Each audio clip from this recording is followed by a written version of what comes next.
$80.9 trillion. That's about as big as it gets, isn't it? It's all the money that's out there in circulation in the entire world. But of course, it all depends on your definition of money.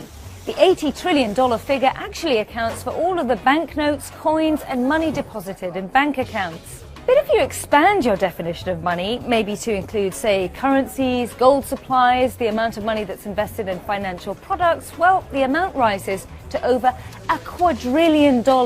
And by the way, guys, that's a million billions. So the big question is, where does all this money actually come from? Well, central banks are responsible for minting new coins and printing new banknotes to replace the ones that get worn out or perhaps get lost down the back of the sofa. But they can also inject new money into the economy. Since the financial crisis, central banks right around the world have been embarking on massive programs of quantitative easing. This is essentially printing new money to try and ease the threat of a global recession. But as the Bank of England points out, these days, most money isn't actually made by central banks at all. Instead, cash is created by commercial banks, and it never actually gets printed.